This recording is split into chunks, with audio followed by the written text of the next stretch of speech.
This is 4.5 in your textbook, Modeling with Algebra. Algebra is an efficient way to express mathematical ideas. Algebraic modeling is one of the many ways to solve a problem. The best method often depends on the type of problem and the preference of the problem solver. So, algebra is the basis, as I've mentioned before, for all of advanced mathematics, at least throughout high school. There's an investigate here that's actually, it's kind of neat. They actually use a concept of a magician guessing a number. And the way they do it is they actually solve for the number previously and then give the rest of the class or the audience the steps, the reverse steps to do to their guess number. And you end up finding the number. So you end up knowing the number by doing the reverse operations. We don't have time to go through that investigate, but it's kind of neat if you want to read it over. More than welcome to do so. We're going to look at the first example. However, so it says, apply algebraic modeling to a payroll problem. So this is a really typical problem you're going to see quite often. You'll see it on the test, maybe on the exam, maybe, but you see it quite often. So it says, Mr. Skivington operates a variety store with his two sons, Jerry and Coco. Jerry makes twice as much as Coco, who only works part-time.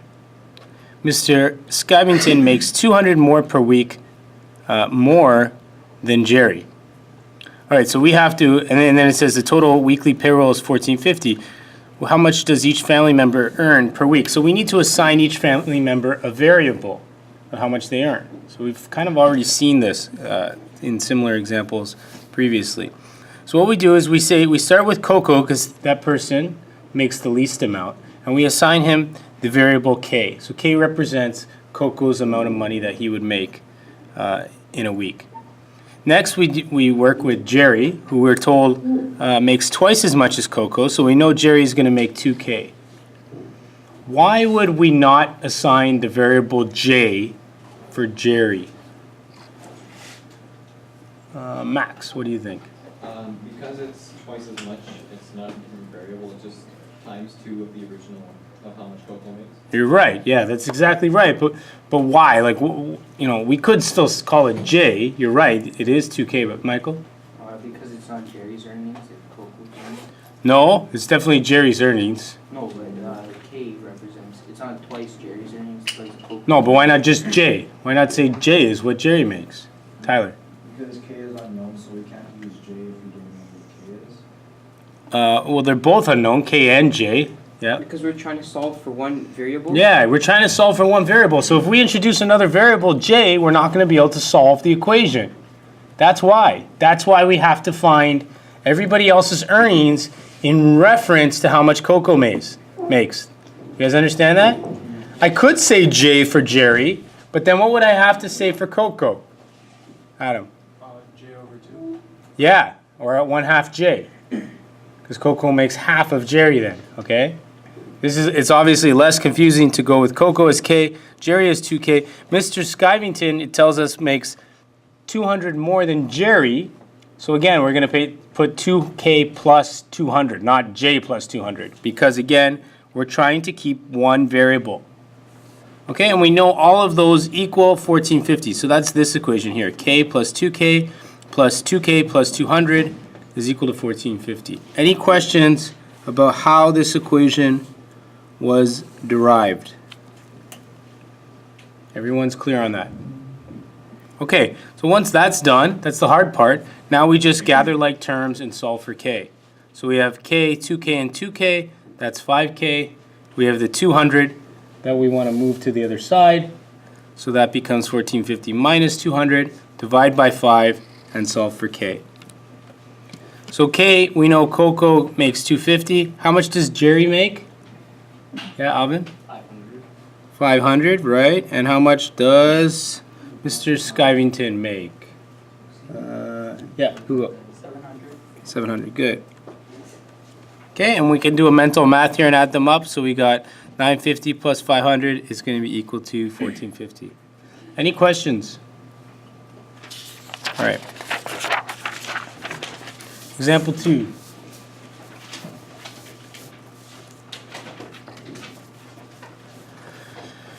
It says apply algebraic modeling to an earnings problem. Uma works at a ballpark selling peanuts. She's paid $6 per hour plus 50 cents commission for every bag of peanuts she sells. Find U's earnings if she sells 42 bags of peanuts during a 4-hour shift. So the first thing we need to do is develop a formula. Okay, so without looking at your book here and without looking on the screen, Sebastian, how do you think we could write this? So Uma earnings, we want to develop a formula for her earnings. So it could be 6H plus 50C Yeah. or 50P. Okay, yeah. Or is there, 6H plus 50P equals what? equals total earnings?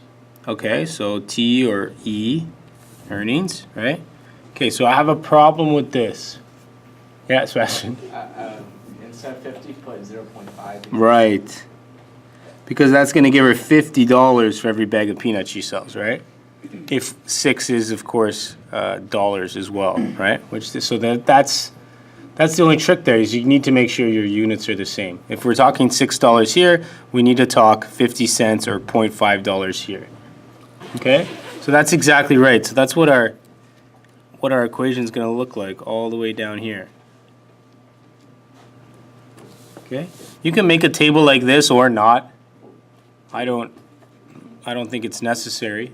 If it helps, by all means, put in something like this. But if you can go from this directly to here, which I hope most of you can go ahead and do so. Okay, the next step then would be, Tyler, how would I figure out how much she makes if she sells 42 bags in 4 hours? Well, you're gonna have to do 6 times 4, which will get you 24. Right? And then you're gonna wanna do 42 multiplied by 0.5, which is 21. Right, so in other words, you're going to substitute the values in for H and P, right? You're substituting the value of 4 in for H and the value of 42 for P. Okay? And we solve for the total earnings. Any questions? AJ, you good? Sure? Okay. All right, B, how many bags of peanuts must she sell to earn $100 in 7 hours? Michael, how would we do this? B, yeah, you don't have to look down. Let's think about it. We have an expression here, right? See up here? For our earnings. If we want to know how many bags of peanuts must she sell, what are we trying to solve for? Trying to solve for E. No, that's the earnings. Oh, How many bags of peanuts? P. P, yeah, we're trying to solve for P. Okay. And they give us E and H. Right? You see that? So that's good. They give us the 2 other unknown variables, so we can solve for P. How would we do that? You replace, what is it? 7 with H. Okay, good. So you're going to take the 7, plug it in over here for H, okay? And Yep. 100 with E. Right, so if we do that, we would have 100 equals 6 times 7 equals 0.5, plus 0.5 P. Now what do I do, Michael? You just multiply 6 by 7, which is... Okay, 42, yeah. And then you would, so then, 42, you subtract 42 by 100. Good. Okay. Then you divide 0.5 by 100. By 58, right? Yeah. Sorry, 58. Okay, now we're going to divide. So this becomes 116. Right? Okay, so that's one way to do it. The other way, which the book shows, which is also not a bad way, and it's good to get practice in doing this, is before they substitute values in, they solve for P. Okay, so here they're rearranging with the other variables.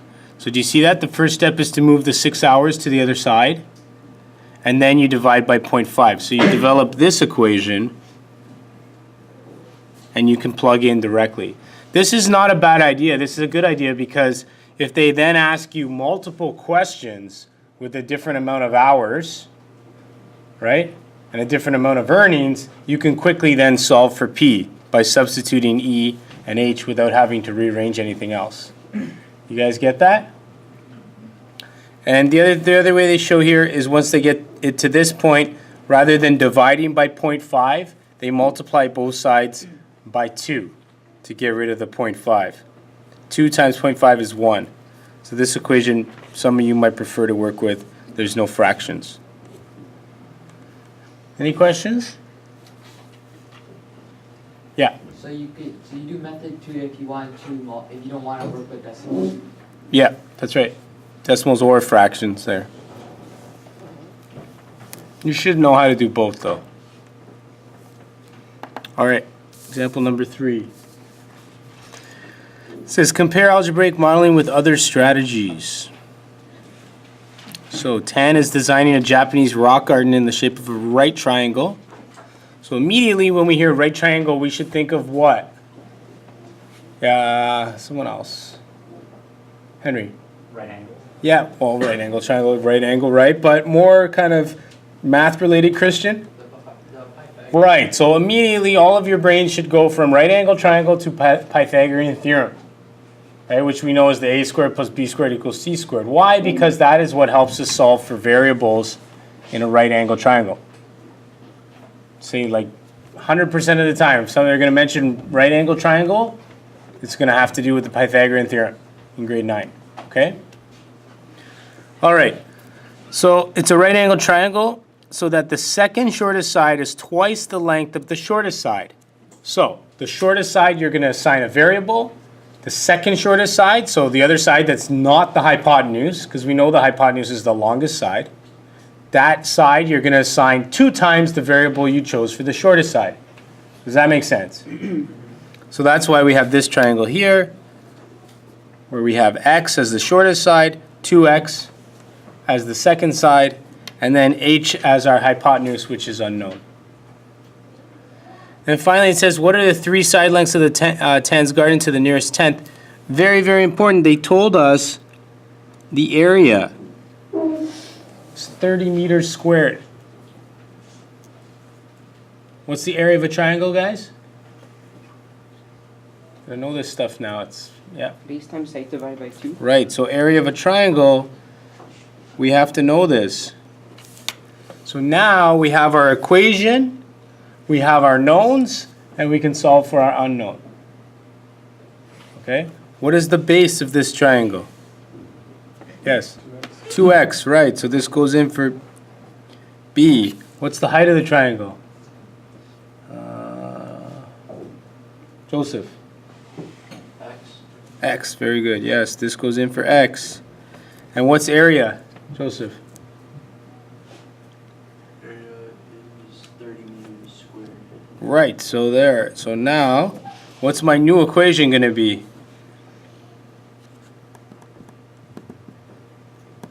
Actually, that's, sorry, that won't tell us anything. That's just going to give us, oh no, sorry, it will. Yeah, it'll solve for X. My mistake. So Joseph, our new equation, area is what again? What did you say? 30? Meters squared. Okay, we don't need the units when we're working with equations, but yeah. And what's base? 2x. Okay. And what's, X. right? Divided by 2. Okay, so what do I do now?